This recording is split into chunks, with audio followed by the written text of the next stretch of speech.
और इधर उत्तर प्रदेश में होने वाले उपचुनाव में सपा और कांग्रेस एक साथ लड़ते हुए नहीं दिखाई दे रहे हैं। सूत्रों की माने तो उपचुनाव में ये गठबंधन खटाई पर पड़ सकता है।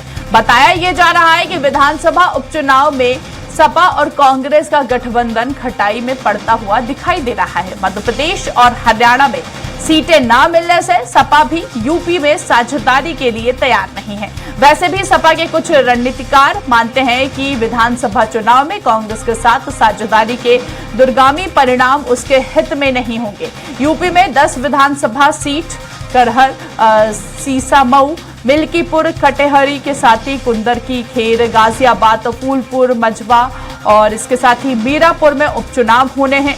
कांग्रेस इसमें से 5 सीटों पर चुनाव लड़ने की इच्छुक है। इस बारे में कांग्रेस ने अपना प्रस्ताव भी सपा नेतृत्व के सामने रखा है।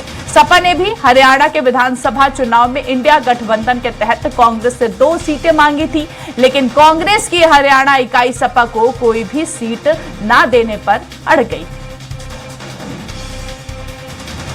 चलिए ज्यादा बातचीत करेंगे। लगातार सहयोगी फोन लाइन पर पवन हमारे साथ बने हुए हैं। पवन, क्या उपचुनाव में टूट जाएगा सपा और कांग्रेस का गठबंधन, क्या लगता है? बिल्कुल काजल, देखिए इससे पहले भी जो हरियाणा में चुनाव हो रहा है, इसके लिए समाजवादी पार्टी ने कई बार प्रयास किया कि हमको वहां पे कुछ सीटें दी जाए गठबंधन के हिसाब से, लेकिन गठबंधन के हिसाब से कांग्रेस ने इनको वहां पे कोई तरजीह नहीं दिया।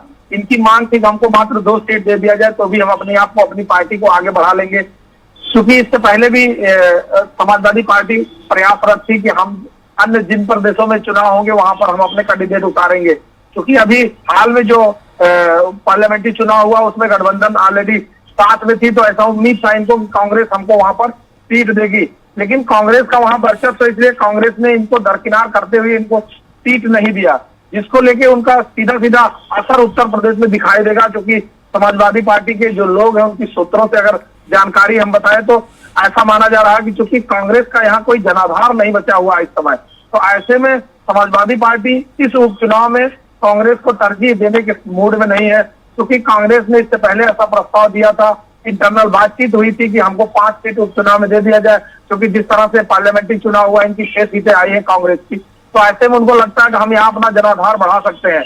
लेकिन जिस तरह का चुनाव हरियाणा में हुआ, जब इनको समाजवादी पार्टी को सीटें नहीं मिली, तो जाहिर सी बात है समाजवादी पार्टी के सुप्रीमो यहाँ पे उनको सीट और उनको तरजीह देने के मूड में नहीं है। ऐसा माना जा रहा है, जो सूत्रों की बात आ रही सामने से, कि अगर आज उपचुनाव में हम इनको 5 सीटें देंगे तो आने वाले 2027 का जो विधानसभा चुनाव है उस चुनाव में भी ये 50% मांगने का प्रयास करेंगे। ऐसे में अब इस समय जो परिस्थितियां बन रही है कि समाजवादी पार्टी और कांग्रेस इस उपचुनाव में पूरी तरह से एक साथ नजर नहीं आएंगे। क्योंकि इससे पहले भी लगातार कांग्रेस प्रयास कर रही है कि हमको 5 सीट दे दी जाएगी, जिससे हम यहाँ पर अपने को जमा सके, अपना पैर बढ़ा सके, अपना जनाधार बढ़ा सके।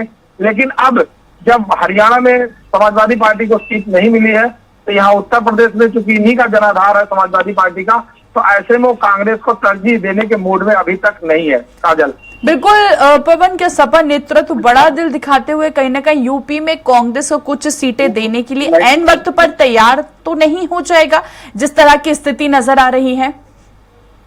देखिए अभी सामने जो पोजीशन है वो बिल्कुल ना के बराबर है। लेकिन अखिलेश यादव ने इससे पहले जब इंडिया गठबंधन बना था तो बहुत सारी जो है घोषणाएं होती गई, चुनाव आयोग का जब डेट आ गया उसके बाद जाके बहुत सारी चीजें फाइनलाइज हुई। लेकिन अभी तक के जो आसार हैं वो कांग्रेस को देने के मूड में नहीं है। लेकिन अगर कोई ऐसी परिस्थिति बनती है तो शायद 1-2 सीट दे दे भले, लेकिन अभी तक की जो स्थितियां हैं वो उत्तर प्रदेश में कांग्रेस को पैर नहीं जमाने देना चाहते। क्योंकि यह जो आज का उपचुनाव है या 2027 में कांग्रेस के लिए दिक्कत पैदा करेंगी समाजवादी पार्टी, इसलिए समाजवादी पार्टी चाहती है कि इनको हम पहले से ही रोक के रखेंगे तो 2027 में हमारे लिए बड़ा फ्री हैंड रहेगा। चलिए ठीक है, बहुत बहुत शुक्रिया पवन, हम तक जानकारी पहुंचाने के लिए, तमाम मुद्दों पर हमसे बातचीत करने के लिए। तो देखिए उत्तर प्रदेश में 10 विधानसभा उपचुनाव सीटों पर मतदान होना है और चुनाव होना है, और ऐसे में उपचुनाव को लेकर कहीं ना कहीं सपा और कांग्रेस में रार देखने को मिल रही है।